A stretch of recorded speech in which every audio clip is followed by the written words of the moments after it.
Hi everyone, welcome back on Career Goals by Rama Sharma.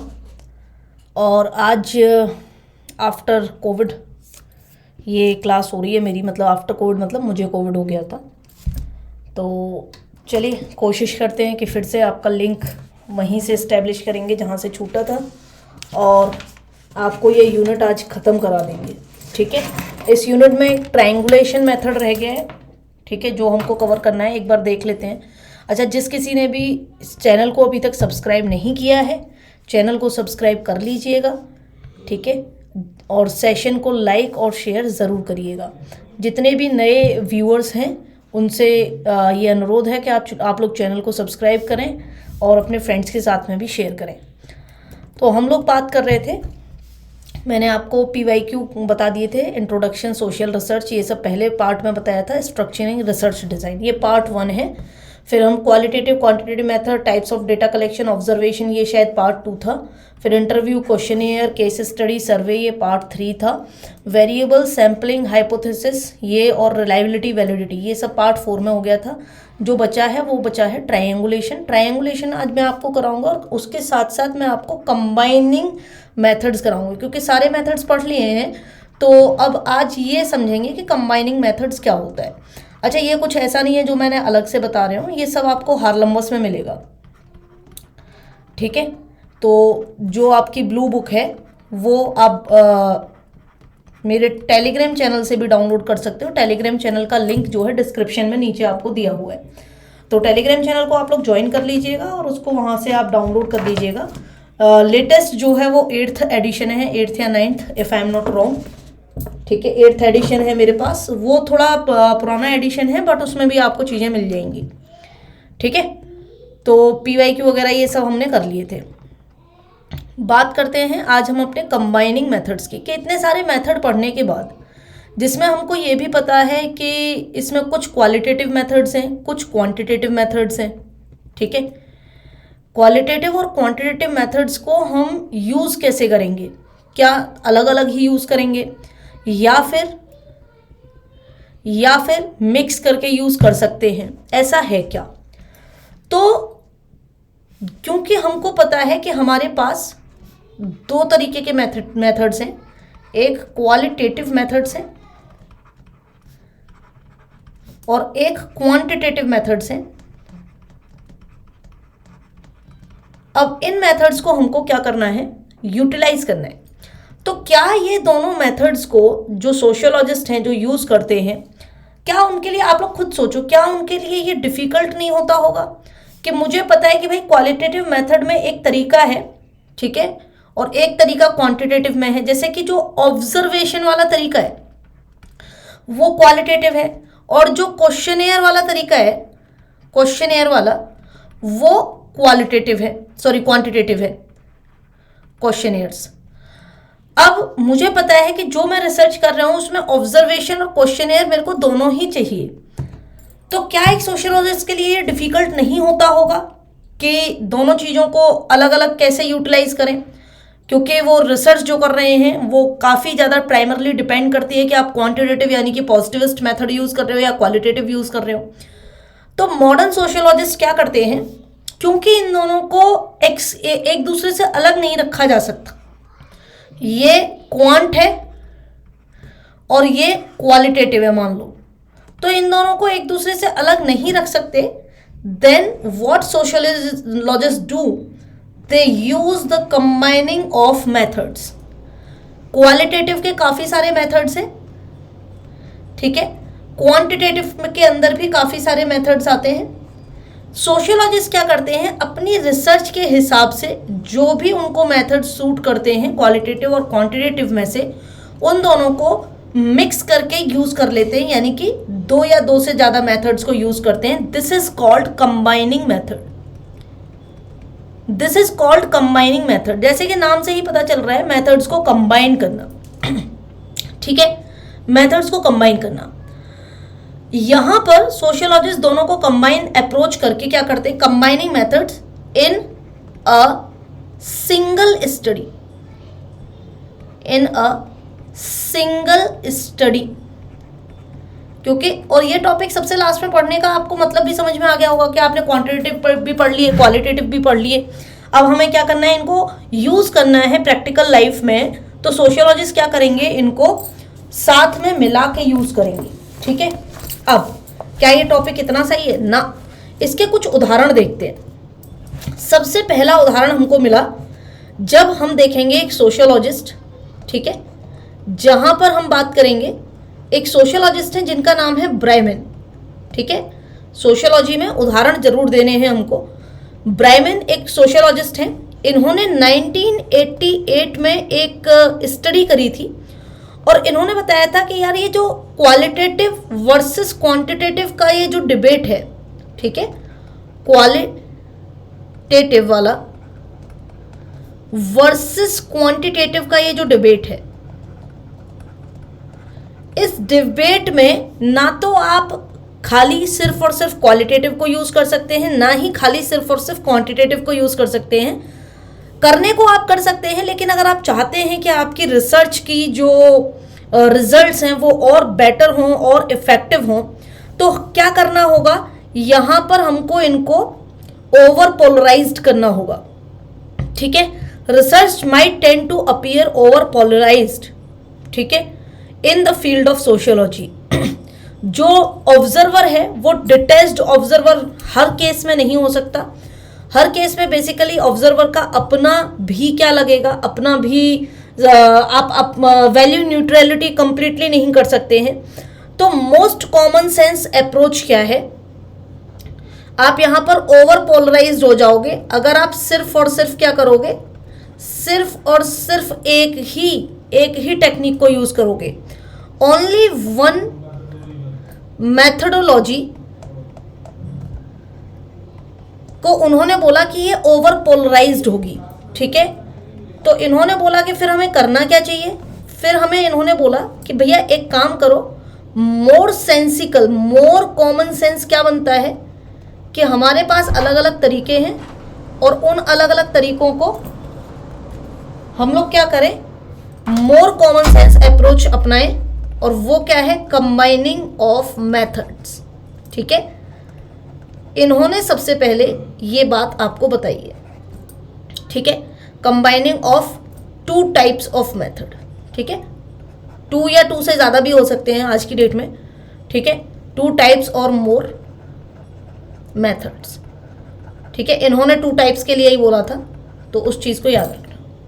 तो ये इन भाई साहब का नाम आप याद रखेंगे जब भी आप कंबाइनिंग मेथड्स की बात करेंगे। रियलिटी में जब हम बात करते हैं प्रैक्टिकली, तो आप किसी एक सोशल रिसर्च में, ठीक है, कोई भी एक सोशल रिसर्च टॉपिक है, ठीक है, मैंने आज इसलिए यहाँ से पढ़ाना शुरू किया है कि आपको पीछे की मतलब लिंक की उतनी ज़्यादा ज़रूरत भी नहीं पड़ेगी, बस एक जनरल अंडरस्टैंडिंग का टॉपिक है, इजीली समझ में आ जाएगा आपको। कोई भी एक सोशल रिसर्च का टॉपिक है, ठीक है, अब इस सोशल रिसर्च के टॉपिक में कितनी लिमिट में आपको क्वांटिटेटिव यूज करना है और कितनी लिमिट में आप क्वालिटेटिव यूज कर रहे हो। ठीक है, 2 अलग अलग मेथड यूज कर रहे हो, ज़्यादा कौन से वाले यूज कर रहे हो, उन अप्रोच से पता चलेगा कि आपकी जो ओवरऑल रिसर्च है वो क्वांटिटेटिव है, ठीक है, या फिर क्वालिटेटिव है। तो क्योंकि अब आपका अगला सवाल ये होगा कि अगर हम 2 या 2 से ज़्यादा मेथड यहाँ पर यूज़ कर रहे हैं, जिसमें क्वालिटेटिव भी हैं और क्वांटिटेटिव भी हैं, तो हम कैसे पता लगाएंगे कि हमारी जो रिसर्च है, हम कैसे कहेंगे कि हमारी रिसर्च क्वालिटेटिव रिसर्च है या हमारी रिसर्च क्वांटिटेटिव रिसर्च है। तो भाई डिग्री ऑफ मेथोडोलॉजी यहाँ पर मैटर करेगी।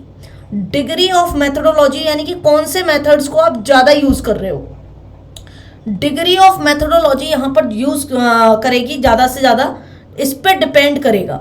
ठीक है, कॉमन प्रैक्टिस सोशियोलॉजिकल रिसर्चर्स के अंदर जो होती है कि अपनी स्टडी का बेस क्या बनाना है। अगर आप एक से ज़्यादा, आप 2 या 2 से ज़्यादा जो है तरीके यूज़ कर रहे हो अपनी रिसर्च के रिजल्ट तक पहुँचने के लिए, तो बेस कैसे बनाएंगे, बेस कैसे डिसाइड करेंगे, और बेस को डिसाइड करने के लिए डिग्री ऑफ मेथोडोलॉजी आपको रास्ता दिखाएगी कि भैया आप किस डिग्री, किस लेवल तक, किस लेवल तक कौन सा मेथड यूज कर रहे हो। अगर आप ज्यादा क्वांटिटेटिव मेथड यूज कर रहे हो यानी कि आपकी रिसर्च क्वांटिटेटिव है, थोड़ा बहुत आपने उसमें क्वालिटेटिव मेथड्स का यूज कर लिया होगा। अगर आप क्वालिटेटिव ज्यादा यूज कर रहे हो, क्वांटिटेटिव कम कर रहे हो, तो दैट मीन्स कि आपकी जो रिसर्च है वो क्वालिटेटिव रिसर्च है। ठीक है, इसको कहते हैं हम, दिस इज कॉल्ड, क्या कहते हैं इसको, कोई बता सकता है? दिस इज कॉल्ड, हाँ भाई, मैथडोलॉजिकल प्लूरलिज्म। इसको हम कहते हैं मैथडोलॉजिकल प्लूरलिज्म।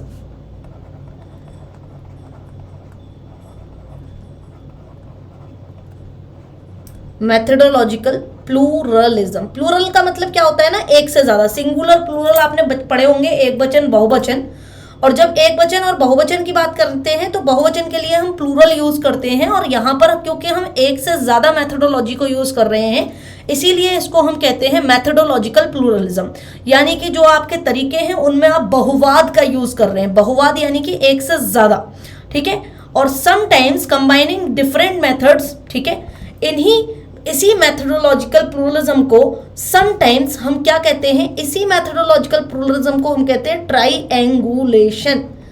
अच्छा, तो ये था, हाँ जी, कि ट्राइएंगुलेशन क्या है, जहां पर एक रिसर्च टॉपिक पे पहुंचने के लिए, एक रिसर्च के रिजल्ट पे पहुंचने के लिए डिफरेंट रिसर्च मेथड्स का यूज किया जाता है। ठीक है, ट्राइएंगुलेशन, ये टॉपिक मैंने कंबाइनिंग मेथड्स आपको इसीलिए पढ़ाया था। ट्राइएंगुलेशन का मतलब है कि यूज ऑफ डिफरेंट मेथड्स। अब आपको समझ में आ गया होगा, use of different methods.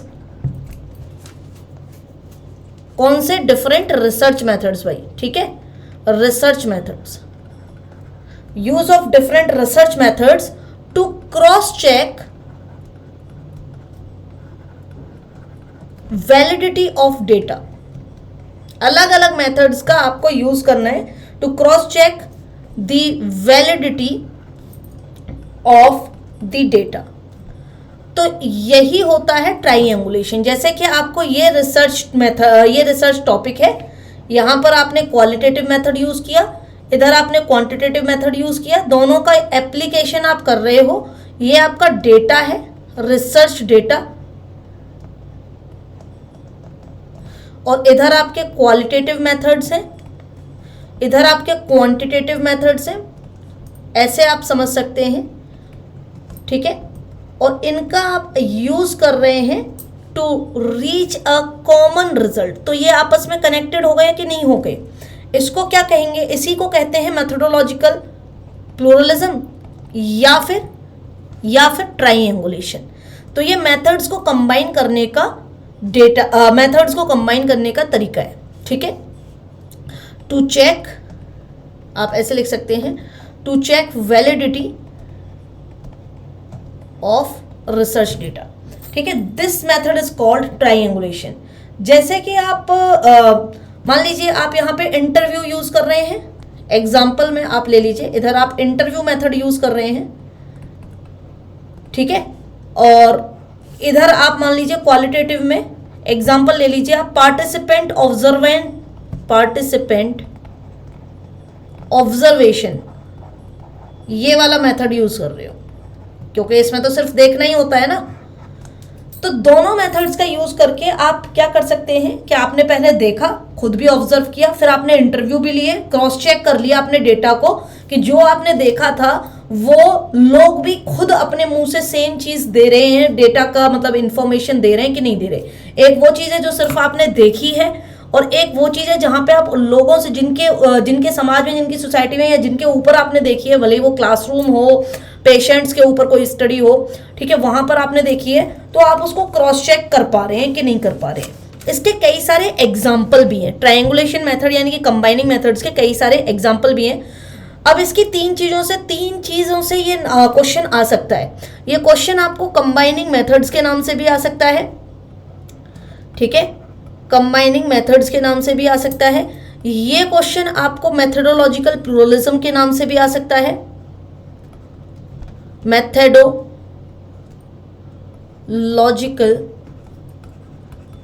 Pluralism. और ये क्वेश्चन आपको ट्राइंगुलेशन के नाम से भी आ सकता है, तो घबराइएगा मत, ठीक है। एक ही टॉपिक के अलग अलग 3 तरीके हैं, मतलब 3 अलग अलग नाम हैं, सेम ही चीज़ है। तो जब आप बात करेंगे कंबाइनिंग मेथड्स के एग्जाम्पल की, तो यहाँ पे आप कॉमन फीचर देखेंगे। ये अब आप देख सकते हैं कि ये क्या है। ये सोशियोलॉजिकल रिसर्च के अंदर, सोशल रिसर्च का मोस्ट कॉमन फीचर है, मोस्ट कॉमन फीचर, क्योंकि लोग आज की डेट में सब यही कर रहे हैं। Most common feature of a social research, ठीक है, क्योंकि खाली एक मेथड से काम नहीं चलता। क्यों करते हैं? वैलिडिटी को क्रॉस चेक करने के लिए। ये भी आपको समझ में आ गया होगा क्यों करते हैं, वैलिडिटी को क्रॉस चेक करने के लिए। इसके कुछ एग्जाम्पल हैं, जैसे कि सबसे पहला एग्जाम्पल हम देखते हैं जब हम ट्रायंगुलेशन मेथड की या कंबाइनिंग उनकी बात करते हैं, कंबाइनिंग मेथड्स की। तो यहाँ पर एग्जाम्पल हम देखते हैं यूनिफिकेशन चर्च का एग्जाम्पल। यूनिफिकेशन चर्च, ठीक है, ये स्टडी हुई थी। इस स्टडी में बेसिकली यूनिफिकेशन चर्च, इसको मूनीज के नाम से भी जाना जाता है, मूनीज, ठीक है। ये एग्जाम्पल लिख के आओगे ना तो एग्जामिनर जो है घर आके नंबर दे के जाएगा तुमको। यूनिफिकेशन और मूनीज के इस स्टडी में जो रिसर्चर थे, उन रिसर्चर का नाम था बार्कर, ठीक है, आइलीन बार्कर, ये रिसर्चर का नाम था। आइलीन बार्कर ने 1984 में यूज किए थे चर्च के ऊपर, बेसिकली एक स्टडी करी थी।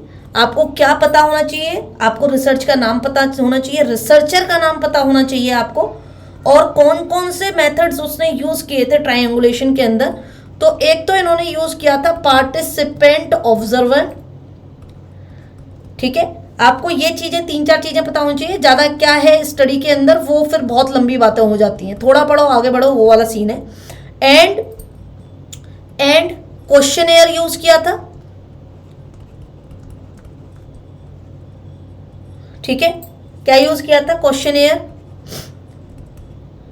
और एक और चीज, यहीं तक नहीं खत्म हुए, मैंने कहा ना 2 से ज्यादा भी हो सकता है। इन डेप्थ, भाई ब्रायमैन ने बोला था कि 2 हो सकते हैं, कोई भी अलग अलग, लेकिन यहां 2 से ज्यादा भी हो सकते हैं। इन डेप्थ इंटरव्यूज, ठीक है, ये 3 चीजें इन्होंने यूज करी थी, और ये 3 चीजें यूज करके तब इन्होंने अपनी ये स्टडी को कंप्लीट किया था, to see how the movement as a whole was organised, ठीक है। जब बेसिकली पहली बात तो याद रखें कि ये फीमेल है, फीमेल, ठीक है। She research unification of church, ठीक है, चर्च जितनी भी चर्च है उनका unification. She researched on the topic that how, मैं आपको ये भी बता देती हूं कि क्या रिसर्च करी थी इन्होंने। हाउ टॉपिक टू सी, ऐसे लिखो, see research on the topic to see how the movement, कौन सा मूवमेंट? यूनिफिकेशन का मूवमेंट, ठीक है, एज ए होल, पूरा का पूरा ये मूवमेंट, ये घटना घटी थी, unification of church was organised. ज़्यादा जानकारी के लिए आप जो है गूगल कर सकते हैं, बट आपका टाइम वेस्ट ही होगा उसमें। And how it influenced, and किस तरीके से इसने लोगों को प्रभावित किया। How it influenced the day to day actions,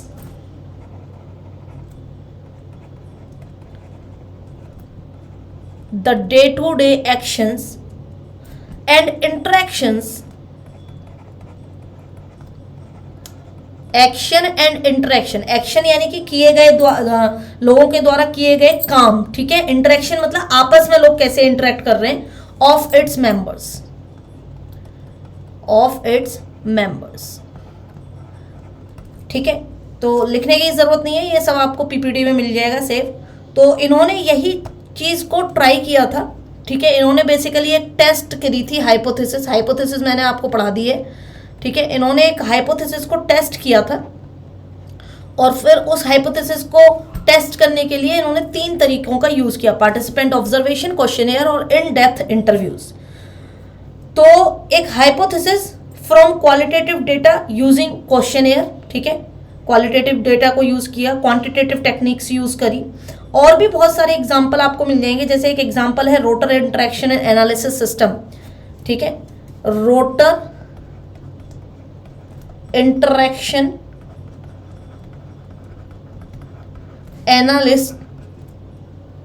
analysis system. अपने को बस इसके नाम वाम पता होने चाहिए, ठीक है। इसको वैसे RIAS कहते हैं, RIAS से याद रहेगा, ठीक है। तो ये जो है 2000 में हुई थी, यहाँ पर हेल्थ केयर प्रोफेशनल्स यानी कि हॉस्पिटल्स के अंदर हुई थी, ठीक है। और हेल्थ केयर प्रोफेशनल यानी कि जैसे आपके डॉक्टर होते हैं, नर्सेज होती हैं, या कोई थेरेपिस्ट होते हैं, ठीक है, उनको कैसे हेल्प किया जाए, और उसको हेल्प करने के लिए ये पूरा रोटर इंटरेक्शन किया गया था पेशेंट्स के ऊपर, जहाँ पर स्टडी करी गई थी इंटरेक्शन विद देयर पेशेंट्स। तो इनके क्या कैसे इंटरेक्शन है इनके पेशेंट्स के साथ में, ये सब चेक किया गया था, ठीक है। तो ये एक तरीका है। इसमें क्या किया था इन्होंने, इफेक्टिव बिहेवियर को चेक करने के लिए तो ऑब्वियस सी बात है क्वालिटेटिव का यूज़ किया था, और फिर पूरा डेटा स्टैटिस्टिकल डेटा बनाने के लिए क्वांटिटेटिव तरीकों का यूज़ किया था। अब ये कंबाइनिंग मेथड्स के रीज़न क्या है, ठीक है। अगली चीज़ भाई, आप लिख के आओगे तो आपके पास डेटा होना चाहिए, क्या लिखना क्या है हमको पता होना चाहिए। तो reasons for combining method, combining methods मतलब मेथड्स को कंबाइन करने का रीज़न क्या है, ठीक है। अपने पास में ये 3-4 चीज़ें आपको पता होनी चाहिए, ध्यान से सुनिएगा, बाद में आपको नोट्स वगैरह सब मिल ही जाएंगे इसके। कंबाइनिंग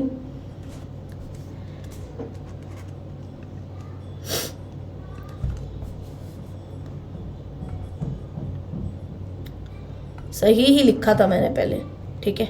कंबाइनिंग मेथड्स, तो इसके कई सारे रीज़न हैं। पहला रीज़न है, और ये बताया किसने है, ये बताया है, मैं यहाँ पर आपके लिए अलग से लिख देती हूँ कि किसने बताया है भाई ये। तो सोशियोलॉजिस्ट का नाम भी याद रखना है। तो हमारे पास 2 सोशियोलॉजिस्ट हो गए हैं, एक तो है ब्राइमन जिन्होंने ये कॉन्सेप्ट दिया था, पहली बात। फिर दूसरे हैं, मतलब ये आपका यहाँ पे बार्कर की स्टडी आपको पढ़नी है, मतलब कि ये आपको पूरा पता होना चाहिए कि ये एग्जाम्पल है। दूसरा एग्जाम्पल ये है, रिसर्च करने कंबाइनिंग मेथड्स के लिए क्या रीज़न क्या है, ये हमको दिए हैं किसने, बाई मार्टिन हैमर्सले। नाम याद रखना, मार्टिन हैमर्सले,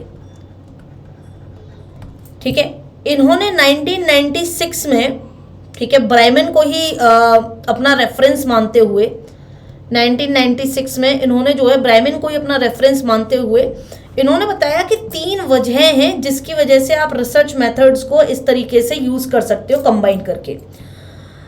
3 वजह क्या है, ठीक है, 3 अप्रोचेस। इन्होंने जो है 3 अप्रोचेस बताई थी, 3 रीजंस आप कह सकते हो, 3 कारण हैं। पहला कारण है ट्राइएंगुलेशन। ट्राइएंगुलेशन मतलब कि to cross check the validity of the data, ठीक है। ट्राइएंगुलेशन हम क्यों करते हैं कि to cross check the validity of data.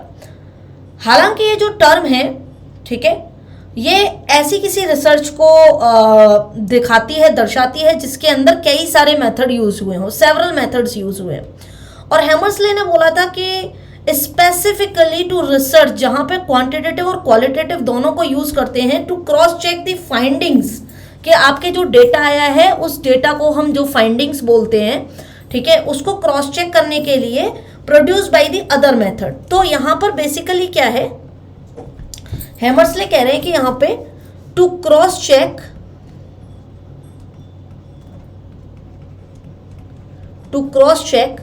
the findings of any research, findings of any social research,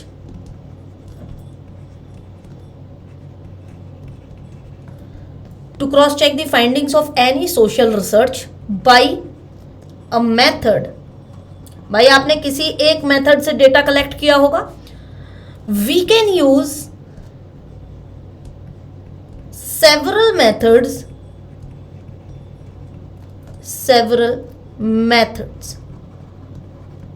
ठीक है, तो बेसिकली क्या है कि ऐसी research, several methods that is quantitative और क्वालिटेटिव, कि किसी एक तरीके से आपने जो है मेथड को किसी मेथड को यूज करके आपने डेटा को कलेक्ट किया। अब उस डेटा को आप क्रॉस चेक करोगे by several other methods. We can use several other methods other, ठीक है, like quantitative, that is quantitative और क्वालिटेटिव। तो क्वांटिटेटिव और क्वालिटेटिव जो है दोनों ही मेथड्स आप यूज कर सकते हैं, क्वांटिटेटिव एंड और क्वालिटेटिव। ठीक है, तो एक तो ये है। तो फॉर एग्जांपल जैसे कि आपने क्वेश्चनेयर्स को यूज किया, क्वेश्चनेयर्स का यूज करके आप जो है क्या करेंगे, आप बहुत बड़े सैंपल्स तो इकट्ठे कर लेंगे क्वेश्चनेयर्स। ठीक है, इससे आप लार्ज सैंपल इकट्ठा कर लोगे, क्योंकि क्वेश्चनेयर किस लिए होता है भाई, बहुत बड़े डेटा कलेक्शन के लिए यूज करते हैं। ठीक है, ये हम पहले भी पढ़ चुके हैं, आप पिछली क्लासेस में जाके देख सकते हो। लेकिन इसी क्वेश्चनेयर को आप क्या करेंगे, क्रॉस चेक करने के लिए, इन्हीं लार्ज सैंपल्स को क्रॉस चेक करने के लिए आप क्या कर सकते हैं, इन डेप्थ इंटरव्यू भी कर सकते हैं, कि खुद जाके फिर आप, क्वेश्चनेयर में क्या होता है कि आप पहले रिटन फॉर्मेट में क्वेश्चनेयर भेजते हो और फिर वो आपको वापस भेजते हैं अपने आंसर्स लिख के। अब आप क्या कर रहे हो, इन डेप्थ इंटरव्यू कर रहे हो, खुद जाके डोर टू डोर इंटरव्यू कर रहे हो। तो दोनों मेथड्स अलग हो गए। ठीक है, तो लार्ज सैंपल को क्या कर रहे हो आप, क्रॉस वैलिडेट कर रहे हो। दैट इज पहला रीजन, ट्रायंगुलेशन। उम्मीद है कि समझ में आ गया होगा। अगर कोई दिक्कत है तो आप कमेंट सेक्शन में लिख सकते हैं, I will also reply there. दूसरा है फैसिलिएशन। ठीक है, फैसिलिएशन। और एक तीसरा है, मैं यहीं पे लिख देती हूँ, तीसरा है भाई कॉम्प्लीमेंट्रीली। ठीक है, कॉम्प्लीमेंट मतलब कि एक से ज़्यादा मेथड से आप करोगे तो वो कॉम्प्लीमेंट ही है आपके लिए, ज़्यादा ही चीज़ें आपको और अच्छी मिलेंगी। ठीक है, कॉम्प्लीमेंट का मतलब पता है ना, कॉम्प्लीमेंट्री, जहाँ पे आप क्या करते हैं, टैरिटी, कॉम्प्लीमेंटैरिटी। ठीक है, जिसमें आपको पहले से मतलब जितना आपने एक्सेप्ट नहीं किया हो उससे ज़्यादा चीज़ें मिलती हैं, तो उसको कॉम्प्लीमेंट्री कहते हैं। ठीक है, कॉम्प्लीमेंट्री ब्रेकफास्ट होता है, जैसे कि आपने रूम बुक किया तो आपको ब्रेकफास्ट साथ में मिलेगा, तो कॉम्प्लीमेंट्री भी एक मतलब यहाँ पर क्या है, तरीका है। तो फैसिलेशन की बात करें तो ये अप्रोच को हम यूज करते हैं एक रिसर्च मेथड में to assist in the use of another method. Facilitation का मतलब क्या है, use of one method to assist. पहले में क्या कर रहे थे हम, ट्रायंगुलेशन में क्रॉस चेक कर रहे थे, यहां पे हम क्रॉस चेक कर रहे थे, यहां पर टू असिस्ट, सपोर्ट करने के लिए, टू असिस्ट। ठीक है, to assist in the use of another method, in the use of another method. तो किसी एक मेथड को यूज करते हैं किसी दूसरे पहले प्राइमरी मेथड को सपोर्ट करने के लिए। ये जो अनदर मेथड है ये प्राइमरी मेथड होगा, इस दूसरे मेथड का यूज कर रहे हैं प्राइमरी मेथड को सपोर्ट करने के लिए। जैसे कि पार्टिसिपेंट ऑब्जर्वेशन और इंटरव्यू, ये दोनों को आप यूज कर रहे हो, मान लीजिए कि टू जनरेट द आइडिया। ठीक है, कि to generate the idea which could be use to produce questions from a questionnaire. ठीक है, तो एक क्वेश्चनियर में किस तरीके के क्वेश्चंस आप रखोगे, तो पार्टिसिपेंट ऑब्जर्वेशन एंड इंटरव्यू, इनको आप यूज कर रहे हो। ठीक है, टू सपोर्ट, टू असिस्ट, कि आपका क्वेश्चनियर कैसा होना चाहिए। ठीक है, आपका क्वेश्चनियर कैसा होना चाहिए। तो एक तरीका ये हो गया। ठीक है, ये फैसिलिएशन है कि आपको असिस्ट करना है, पहले में क्रॉस चेक करना है, दूसरे में असिस्ट करना है।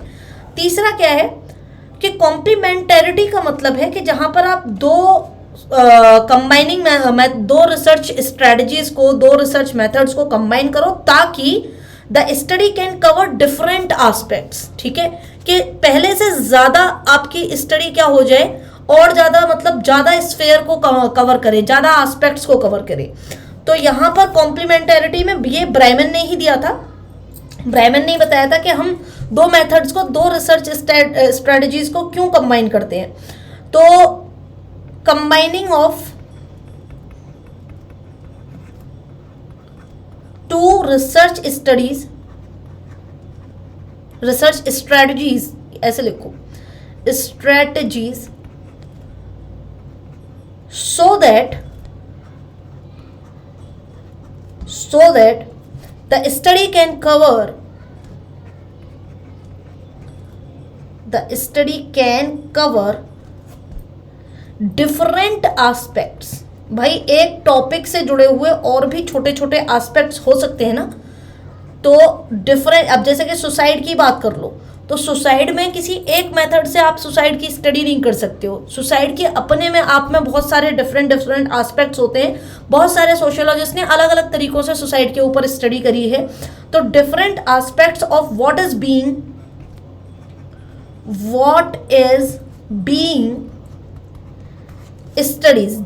स्टडीड, क्या आपने एक्चुअली में क्या आप स्टडी कर रहे हो, ठीक है, उसके अलग अलग एस्पेक्ट्स को स्टडी करने के लिए, मतलब जो भी आपका मेन रिसर्च टॉपिक है उसके अलग अलग एस्पेक्ट्स को स्टडी करने के लिए आप क्या करते हैं, कॉम्प्लीमेंटैरिटी, मतलब अलग अलग तरीकों का यूज करते हैं। जैसे कि क्वेश्चनर्स का यूज करते हैं आप स्टैटिस्टिकल डेटा का प्रोड्यूस करने के लिए, ठीक है। एग्जाम्पल की अगर बात करूं तो क्वेश्चनर का हम यूज करते हैं स्टैटिस्टिकल डेटा प्रोड्यूस करने, टू प्रोड्यूस मतलब जनरेट, टू प्रोड्यूस स्टैटिस्टिकल, ठीक है, इसका हमने यूज कर लिया डेटा को प्रोड्यूस करने के लिए। जबकि अब आप क्या है, पार्टिसिपेंट ऑब्जर्वेशन का यूज करोगे to understand the data, to understand, ठीक है, खुद जाके आप देखोगे चीजों को, टू अंडरस्टैंड और to the meanings behind it, ठीक है, जो आपका डेटा आ रहा है, टू अंडरस्टैंड मीनिंग्स बिहाइंड। भाई आपने सुसाइड का स्टैटिस्टिकल डेटा देख लिया, ठीक है, सुसाइड का आपने देख लिया कि भाई कितनी सुसाइड हो रही हैं, किस उम्र के लोग ज़्यादा मर रहे हैं, किस जेंडर के लोग ज़्यादा मर रहे हैं, अर्बन हैं या रूरल हैं, ये सब आपने डेटा में देख लिया। अब आप वहाँ उस जगह पर जाके खुद ऑब्जर्व करोगे to understand the meaning behind the patterns. तो ये जो पैटर्न्स आपको मिल रहे हैं, जो डेटा के अंदर आपको पैटर्न्स मिल रहे हैं, उन पैटर्न्स को फाउंड इन दी स्टैटिक्स, जो आपको डेटा के अंदर पैटर्न्स मिले हैं, उन पैटर्न्स को समझने के लिए आप क्या करेंगे, दूसरे मेथड्स का यूज करेंगे। तो इसलिए इसको कहते हैं कॉम्प्लीमेंटैरिटी, ठीक है, कॉम्प्लीमेंटैरिटी। तो ये तीन वजह हैं जिसकी वजह से हम क्या करते हैं, अलग अलग तीन कारण हैं जिनकी वजह से हम मेथड्स को कंबाइन करते हैं, ठीक है। तो ट्रायंगुलेशन की बात करें तो यहाँ पर मैंने इसके सारे नोट्स दे दिए हैं, कंबाइनिंग मेथड्स के कारण मैंने बता दिए हैं आपको, क्यों करते हैं क्यों नहीं करते, एग्जाम्पल भी दे दिए हैं। फिर ट्रायंगुलेशन की अगर बात करें अलग से, तो लॉजिक जो ट्रायंगुलेशन का दिया था वो हैमर्सले की डेफिनेशन थी, ठीक है, नाम याद रखिएगा, हैमर्सले। तो जो मैंने आपको पीछे डेफिनेशन दी थी वो हैमर्सले की डेफिनेशन थी, और यहाँ पे इन्होंने ब्राइमन की जो स्टडी थी कंबाइनिंग मेथड्स की उसको कोट किया था, और कि जैसे यंग पीपल्स का जो एटीट्यूड है आपकी अल्कोहलिक ड्रिंक्स के प्रति, तो सबका अलग अलग हो सकता है, ठीक है। हो सकता है कि कोई एक्स पर्सन जो है ड्रिंक करता हो लेकिन कोई वाई पर्सन ड्रिंक नहीं करता हो। तो अल्कोहलिक एटीट्यूड वगैरह ये जो मतलब समझा गया है वो हैमर्सले ने समझाया है, और जब हैमर्सले ने समझाया तो उन्होंने ट्रायंगुलेशन की डेफिनेशन दी है।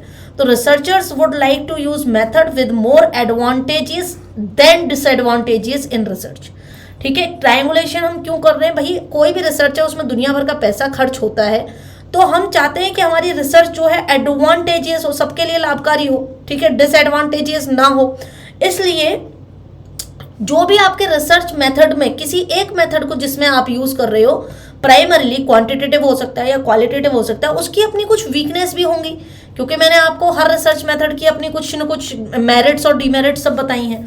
तो एक मेथड की जो वीकनेस है, ठीक है, आप चाहोगे कि आपके वो मेथड जो आप यूज कर रहे हो उसकी वीकनेस आपके रिसर्च डेटा को क्या करे, हैम्पर करे या प्रभावित करे, नहीं करे, तो आप क्या करोगे, उसकी वीकनेस को अवॉइड करने के लिए क्या करोगे, use a second method which is strong in the sphere, ठीक है, किसी पर्टिकुलर स्फेयर में जहां पे पहला वाला वीक पड़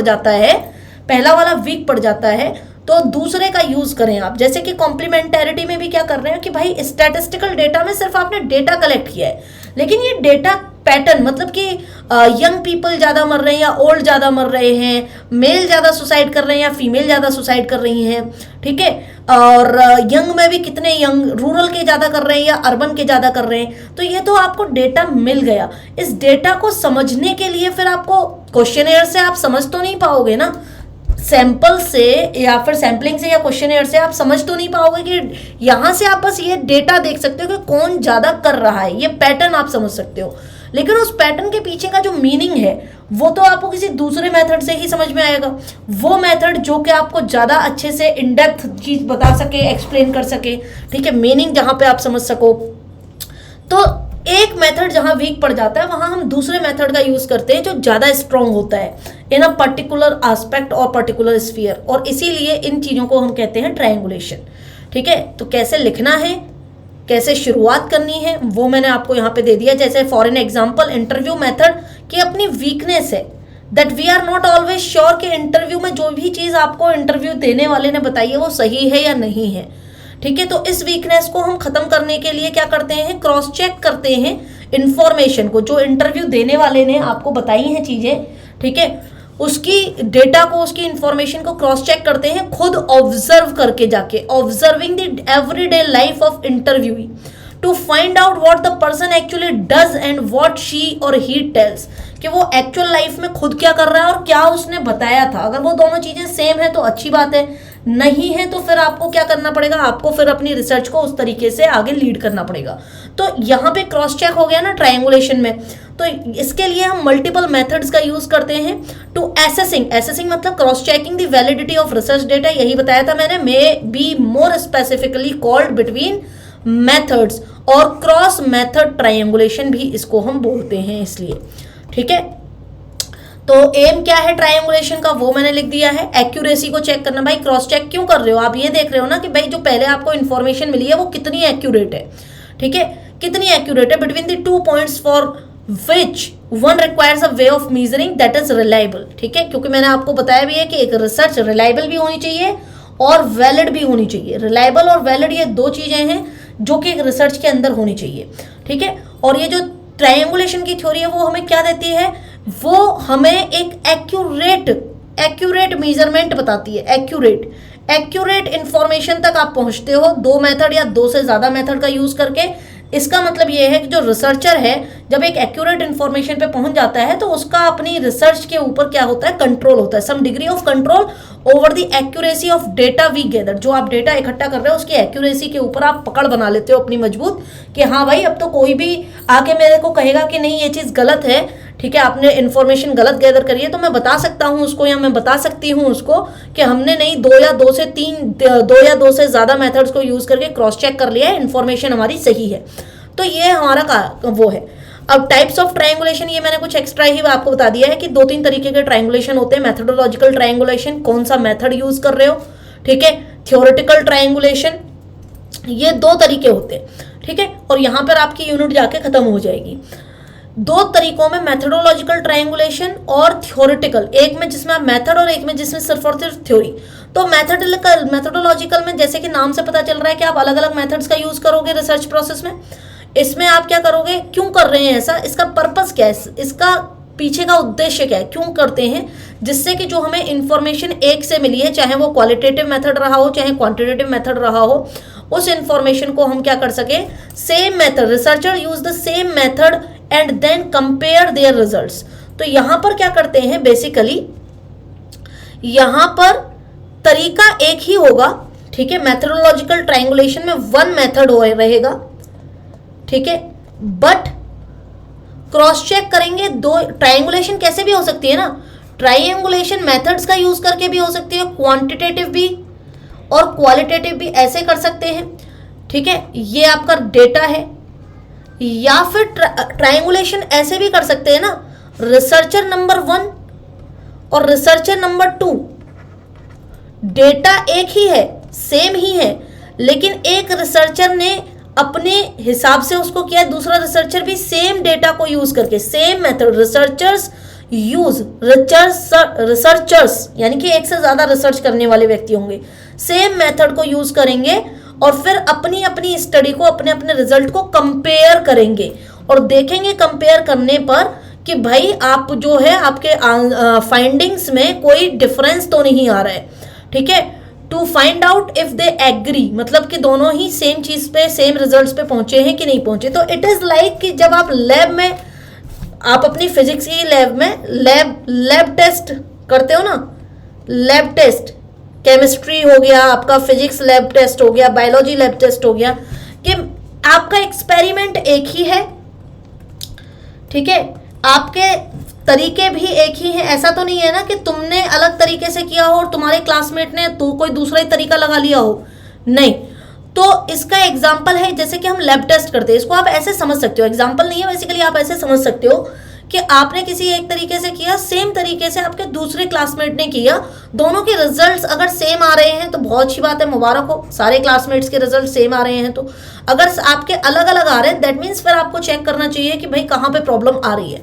तो to check the material collected in one form, एक फॉर्म में जो मटीरियल कलेक्ट हुआ है वो रिलायबल और वैलिड है कि नहीं। रिलायबल और वैलिड का मतलब क्या होता है, रिलायबिलिटी और वैलिडिटी में हम यही तो चेक करते थे ना कि अलग अलग लोग सेम तरीके से यूज कर रहे हैं आपके रिसर्च डेटा को, तो सेम रिजल्ट्स आ रहे कि नहीं आ रहे, irrespective of researchers, irrespective of methods, irrespective of any other thing.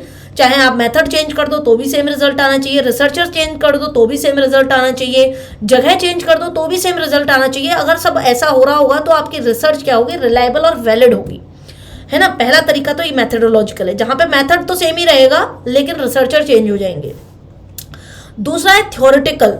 Theoretical triangulation में क्या होता है, ये ज्यादा पॉपुलर नहीं है, ठीक है, it is not popular among sociologist, क्योंकि सोशियोलॉजिस्ट ज्यादा ये यूज करते हैं, ठीक है। अब इसमें क्या होता है कि इसमें क्योंकि ये थ्योरेटिकल है, ठीक है, थ्योरेटिकल है, तो यहाँ पर हम अलग अलग थ्योरेटिकल पर्सपेक्टिव्स जो हैं इसमें हम यूज करते हैं, ठीक है। जैसे कि आपका थ्योरेटिकल पर्सपेक्टिव किसी स्ट्रक्चरलिस्ट का एक हो सकता है, स्ट्रक्चरलिस्ट यानी कि जो सोशियोलॉजी की स्ट्रक्चरलिस्ट ब्रांच है उसके सोशियोलॉजिस्ट का एक हो सकता है, जो इंटरेक्शनिस्ट वाले हैं उनका अलग हो सकता है पर्सपेक्टिव, ठीक है। हो सकता है ना कि कार्ल मार्क्स का आपका अलग हो इमाइल डर्कहाइम से, ठीक है। पर्सपेक्टिव क्या है, आपकी सोच है, तो कार्ल मार्क्स की इमाइल डर्कहाइम से अलग हो सकती है, टॉपिक वही रहेगा, इसका भी टॉपिक वही सेम है, सेम चीज उसको दी गई है। मतलब कि आपकी मम्मी किसी चीज को अलग तरीके से सोचती हैं, आपके पापा किसी चीज को अलग तरीके से सोचते हैं और आप तो किसी अलग ही तरीके से सोचते हैं, ठीक है। तो सबके अपने अपने पर्सपेक्टिव हो सकते हैं, और क्योंकि सबके अपने पर्सपेक्टिव अलग अलग हो सकते हैं तो आप एक बात बताओ कि सबका अपना अलग सोच है तो क्या चीजें रिजल्ट सेम हो पाएंगे, नहीं। मान लो इनका एक्स रिजल्ट आ रहा है, इनका वाई आ रहा है, इनका जेड आ रहा है, तो क्योंकि सबके रिजल्ट्स एक नहीं हो पाएंगे, रिसर्च टॉपिक आपका मान लो यहाँ पे मम्मी भी रिसर्च कर रही है, पापा भी कर रहे हैं, आप भी कर रहे हो, तीनों के अलग अलग तरीके होंगे, अलग अलग सोच है, इसलिए तो इस वजह से क्या होगा कि आप किसी एक फाइनाइट कंक्लूजन पे नहीं पहुंच पाओगे, इसलिए ये जो है सिर्फ थ्योरेटिकल ही रह जाती है, ठीक है। इसलिए ये, क्योंकि यहाँ पर इंटरेक्शनल पर्सपेक्टिव के पॉइंट ऑफ व्यू से देखें तो फैमिली लाइफ जो है क्या है, फैमिली लाइफ आप फैमिली के इंडिविजुअल मेंबर्स के पॉइंट ऑफ व्यू से देख सकते हो, ठीक है, अलग अलग फैमिली में, तो ये अपनी अपनी सोच है। लेकिन जब कार्ल मार्क्स कहेगा तो फैमिली लाइफ को वो इकोनॉमी से जोड़ के देखेगा, ठीक है, कार्ल मार्क्स बोलेगा तो वो इकोनॉमी से जोड़ के देखेगा, तो इसलिए थ्योरेटिकल ट्रायंगुलेशन जो है अलग अलग हो सकता है। तो बेसिकली इस ट्रायंगुलेशन में क्या होता है कि डेटा आपका वही है, रिसर्च टॉपिक आपका वही है, यहाँ पे पर्सपेक्टिव 1 हो सकता है, इधर पर्सपेक्टिव 2 हो सकता है, ठीक है। थ्योरेटिकल पर्सपेक्टिव किसी एक का यहाँ हो सकता है। अब जैसे ही पर्सपेक्टिव चेंज होंगे तो यहाँ पर जो रिलायबिलिटी और वैलिडिटी अचीव कर पाना है वो बहुत मुश्किल है। तो आप लिख सकते हैं कि इसमें रिलायबिलिटी और वैलिडिटी अचीव कर पाना मुश्किल है, डिफिकल्ट है, इसमें रिलायबिलिटी और वैलिडिटी को अचीव कर पाना कंपैरेटिवली ईजी है, ठीक है।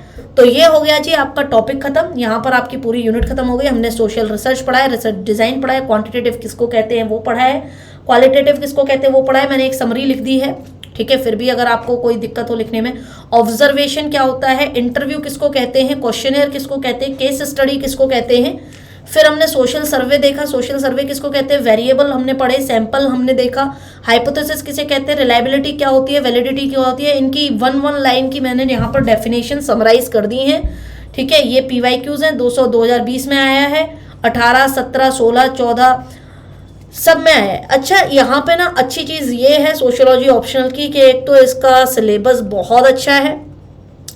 आपने अभी तक 3 यूनिट फिनिश कर लिए हैं आपको, और तीनों ही आपको ऐसा नहीं है कि भाई कहाँ से क्वेश्चन आएगा। जैसे जीएस में होता है ना, पता ही नहीं होता कि क्वेश्चन कहाँ, हिस्ट्री पढ़ ली पता ही नहीं है कि किस चीज़ में कहाँ से क्वेश्चन आएगा। लेकिन आपको यहाँ ऑप्शनल में पता है भाई, जो ऑप्शनल में हर यूनिट से सवाल आने, हर यूनिट से। अगर आपकी यूनिट क्लियर है तो मान के चलो कि आपके 20 नंबर तो आपके फंस ही जाने हैं। मतलब 20 नंबर के क्वेश्चंस कम से कम आपके आने ही, हर यूनिट से आपके क्वेश्चंस आते हैं। जनरली आपका 10 यूनिट है, अगर 20 नंबर भी मान के चलोगे मिनिमम 200 नंबर, ठीक है। तो उसी हिसाब से मैंने आपको ये बताया है। जबकि 250 नंबर का आई थिंक पेपर होता है, 250 का होता है, 300 का होता है, ठीक है, देख लेना एक बार। तो कहने का मतलब ये है कि आप जो है एक और यूनिट कवर कर चुके हैं मेरे हिसाब से। आपने अभी तक यूनिट 1, 2, 3 तीनों को अगर मिला के मैं बोलूँ तो 70 से 80 नंबर का आपने जो है यहाँ पर कवर कर लिया है, ठीक है। जो कि 20-20 के हिसाब से 60 हो गए, लेकिन एग्जैक्ट 20 का नहीं आता, ज़्यादा के भी आते हैं। तो 70 से 80 नंबर का आपने यहाँ तक कवर कर लिया है। अब हम कल से शुरू करेंगे। कल से शुरू करेंगे हम यूनिट नंबर 4, और यूनिट नंबर 4 में सबसे पहले हम मैक्स वेबर को पढ़ेंगे, ठीक है। मैक्स वेबर को पढ़ेंगे और बहुत डेप्थ में पढ़ाऊंगे। तो जितने भी लोग पुरानी वीडियोस देख रहे हैं ना देखें, ठीक है, यहाँ से करें, और डेप्थ में आपको यहाँ पे बहुत अच्छे से डेटा भी बहुत अच्छा मिलेगा। पुरानी वीडियोस से बहुत ज़्यादा बढ़िया डेटा मिलेगा आपको, ठीक है।